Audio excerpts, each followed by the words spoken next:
At this time, I'm calling the the annual session of the Ulster County Legislature to order. Everyone please rise for the Pledge of Allegiance and remain standing for a moment of silence. I pledge allegiance to the flag of the United States of America and to the republic for which it stands, one nation, under God, indivisible, with liberty and justice for all.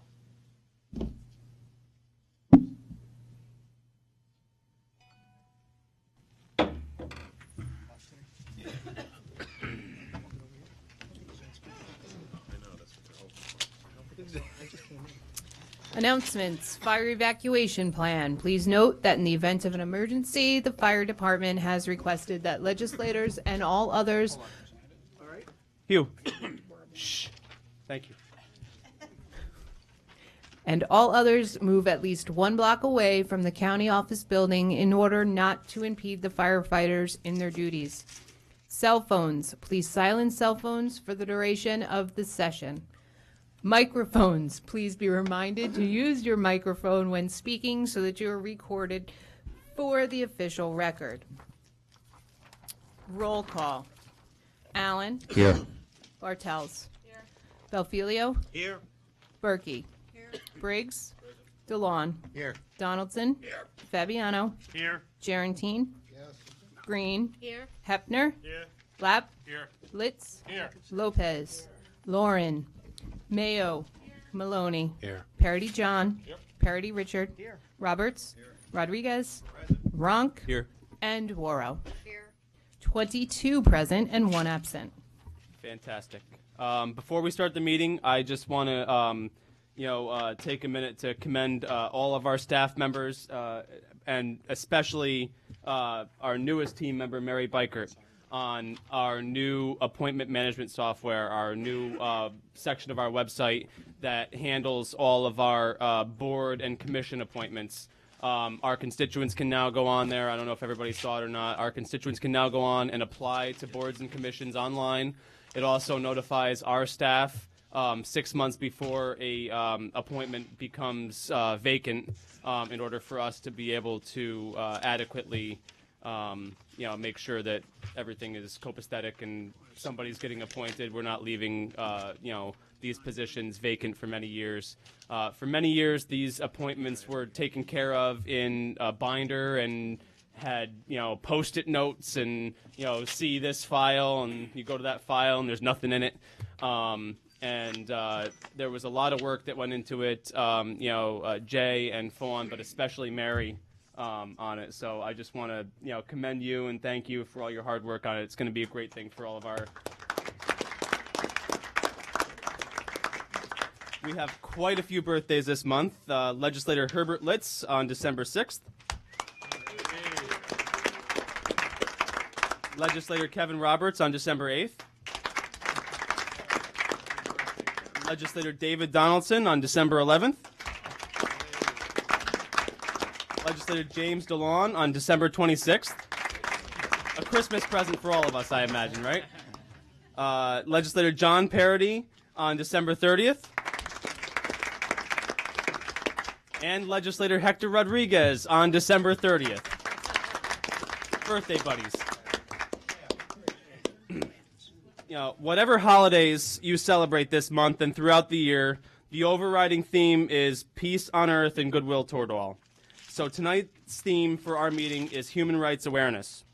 December is the United Nations Universal Human Rights Month, which began in 1948 after World War II, when the UN passed the Universal Declaration of Human Rights in an effort to prevent the kind of atrocities that occurred during that war. I want to read you the first article from that document. All human beings are born free and equal in dignity and rights. They are endowed with reason and conscience and should act towards one another in a spirit of brotherhood. I feel it's a fitting sentiment for tonight. I know that even here on this small stage, we need to be reminded sometimes that we have more that unites us than divides us. And I think that that's especially important in this county. I wanted to make the theme Festivus, the Festivus for the rest of us. But many of you know that during Festivus, if nobody's seen Seinfeld, it's a made-up holiday on the television show Seinfeld. But there is an airing of grievances, and I know that if we had an airing of grievances in this body, we'd never get to the holiday party. So, at this time, I'll entertain a motion to dispense with the reading of the minutes of the previous meeting. Second? All in favor? Aye. As always, we have various communications on file. If anybody'd like to read them, please contact Vicky. I know that the girls in the office and Brianne work very hard to get them all in order. And now we have a period of public comment. Vicky? There is one speaker signed up tonight, and that is Meg Carey.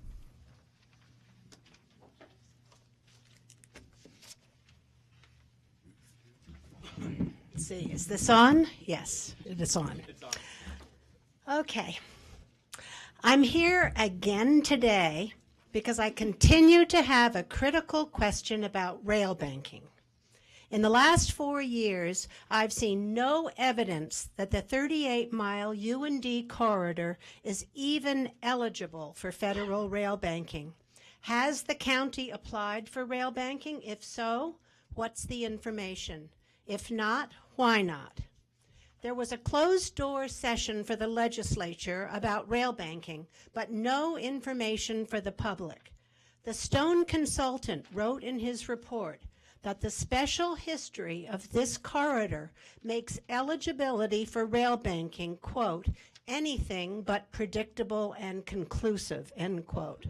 In light of this history, why hasn't there been a full and frank public discussion in the legislature about federal rail banking? This question about rail banking is even more urgent now because plans are moving ahead quickly for the Ashokan section of the planned trail.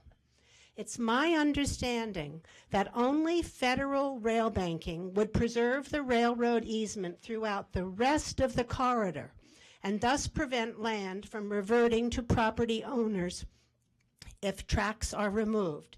It's essential to know whether the entire corridor qualifies for rail banking. From the beginning, the county's stated goal has been to develop a connected trail from Poughkeepsie to High Mount.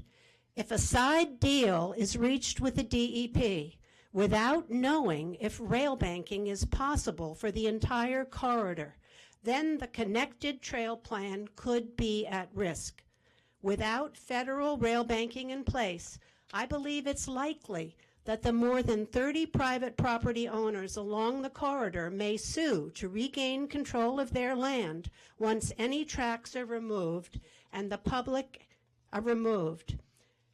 The public and the legislature need to hear directly from rail banking experts.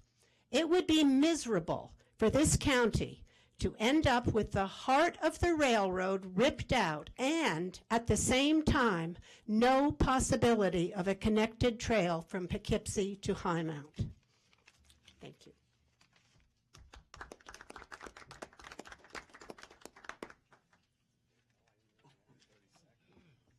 Is there anybody else in the room that would like to address the legislature during public comment? Seeing nobody, we'll move to resolutions. Majority Leader Mayo, are there any resolutions to move into consent? Yes, Chairman. Okay. You're on. I'm on. We would like to move Resolution 523. Second. Okay, on the consent agenda as amended. We are a short yes with the following abstention for Legislator Worrow: 508, 509, 510, 511, 512, 513, 514, 517, 533. And abstention for Legislator Lapp, 547. For purposes of employment. Across the board. Yes. That wasn't what I was saying. Oh, but okay. Okay. We are a short yes on the consent agenda, but we have the following as abstention: Legislator Berkey, abstention on 508 through 514, 517, and 533. And it is Jennifer, the technically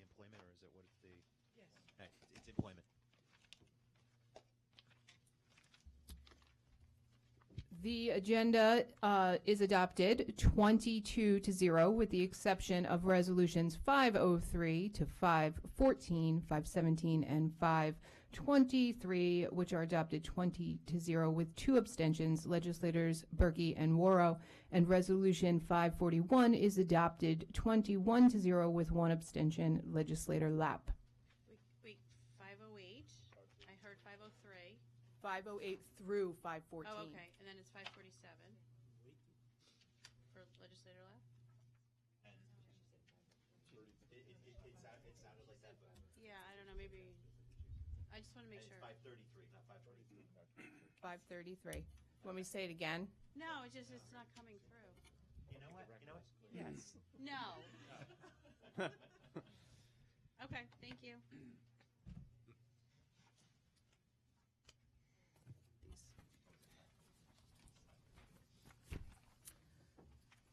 Resolution 462, approving the execution of a contract amendment causing the aggregate contract amount to be in excess of $50,000 entered into by the county IBM Department of Information Services. Seeing nobody's hands up.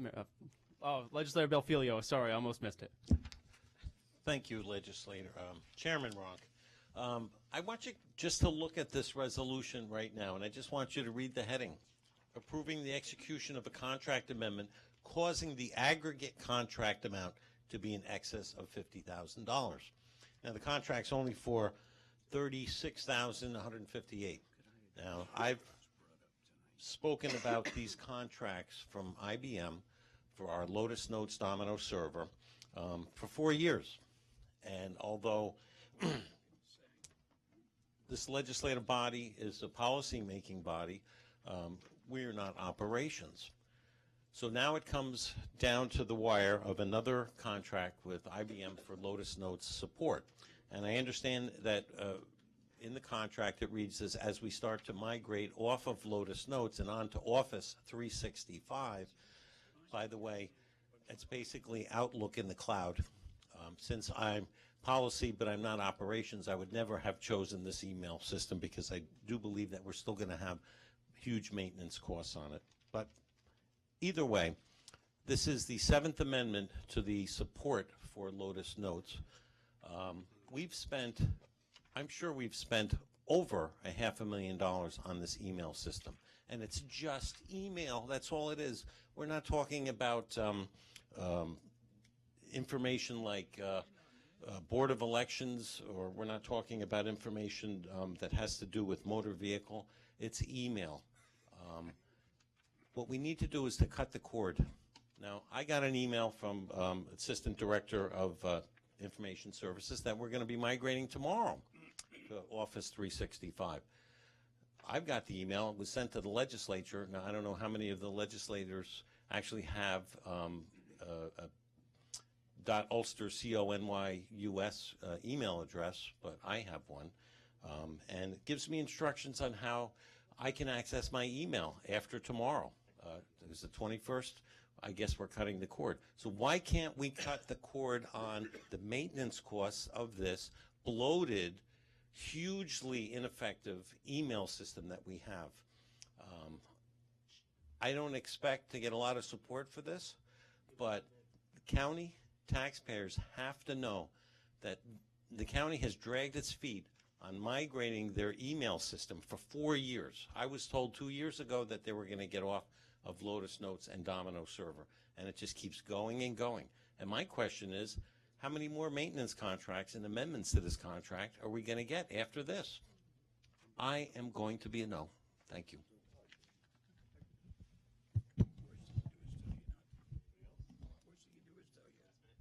We are a short yes with 1 no, Legislative Affiliate. We are a short yes with 3 no's. Legislators Berkey, Bartels, and Hepner.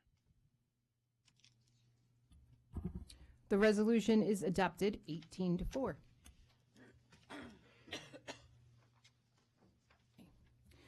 Resolution 544, authorizing the upgrade of the public safety enterprise software for the County of Ulster, New York at a maximum estimated cost of $3 million and authorizing the issuance of $3 million bonds of said county to pay the cost thereof. Allen.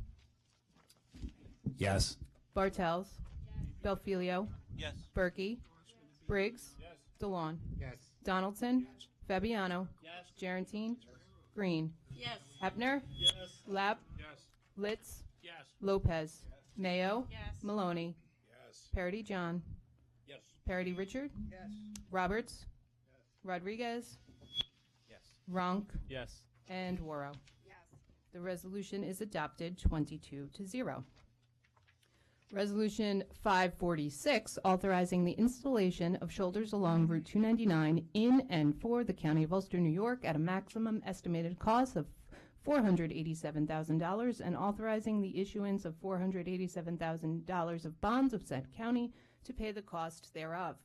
Allen. Yes. Bartels. Yes. Belfilio. Yes. Berkey. Briggs. DeLon. Yes. Donaldson. Oh my God. Fabiano. Yes.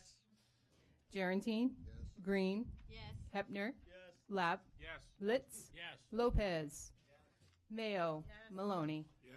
Parity John. Parity Richard. Roberts. Rodriguez. Ronk. Yes. And Worrow. The resolution is adopted 22-0.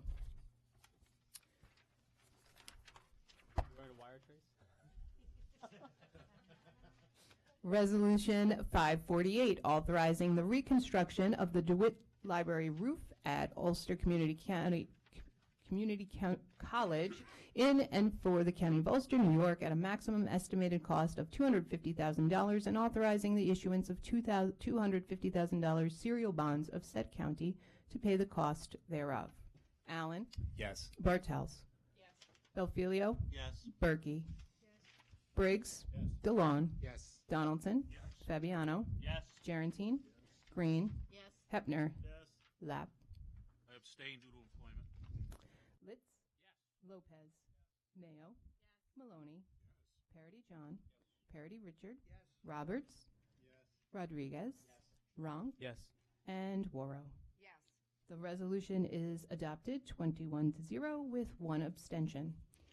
And finally, Resolution 552, authorizing the purchase of mass transit buses for the County of Ulster, New York at a maximum estimated cost of $849,387 and authorizing the issuance of $849,387 bonds of said county to pay the cost thereof.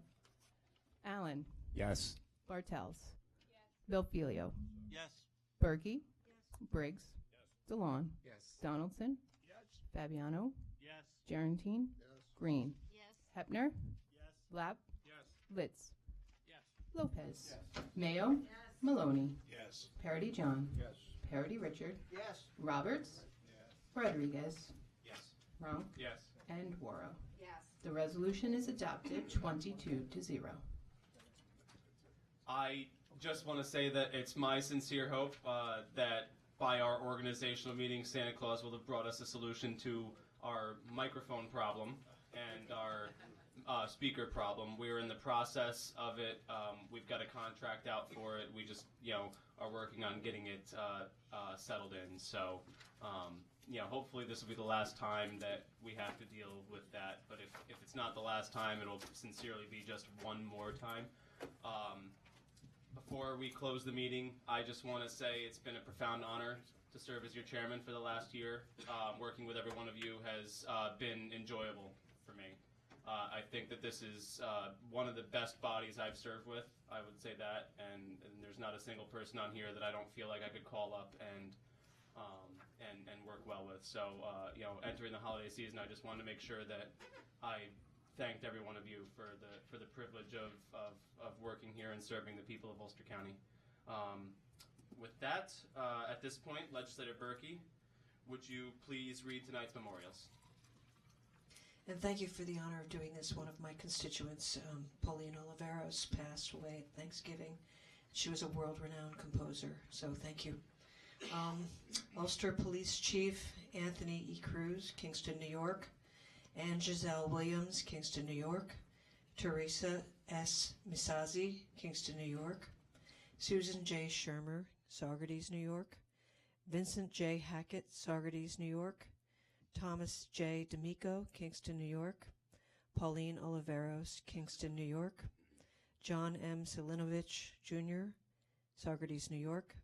Frank Loserbo, Marlborough, New York. Heidi F. Lurd, Kingston, New York. Gerald A. Smith, Kingston, New York. Harold Jean Farquhar, Accord, New York.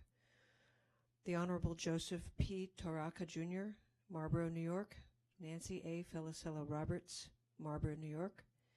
William C. Stokes, Sr., Town of Kingston, New York. Stanley A. Bowder, Cary, North Carolina. Helene A. Fishkin, Saugerties, New York.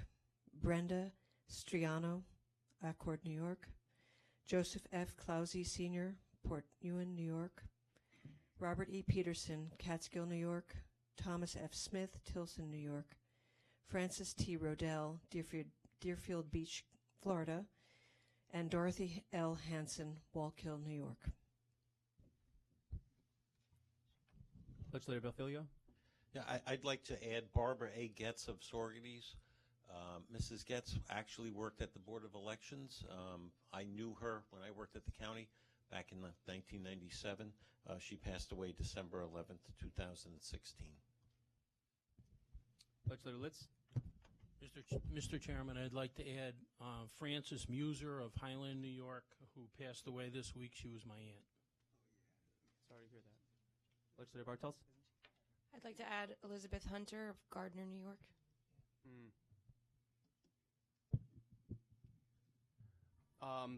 I just want to note a couple of people, of course. Chief Cruz in the town of Ulster. It's a loss for everybody in Ulster County. I want to just mention Harold Farquhar was one of our public safety officers at SUNY New Paltz. I believe a good friend of Ron Lapp. SUNY Ulster. My fault. And then, on Mary's behalf, I want to say a couple words about John Selinovich, who served in the Marine Corps in Vietnam, 1st Battalion, 9th Marine Regiment of the 3rd Marine Division, which was historically in the Vietnam War known as the Walking Dead, which endured some of the most savage and prolonged combat during the Vietnam War, and he earned, among his many medals, the Purple Heart and the Medal of Valor. I know that it's a member of Mary's family. He's going to be missed. With that, Legislator Litz. I'll make a motion for adjournment, Mr. Chairman. Second? Second. All in favor? Aye. Opposed?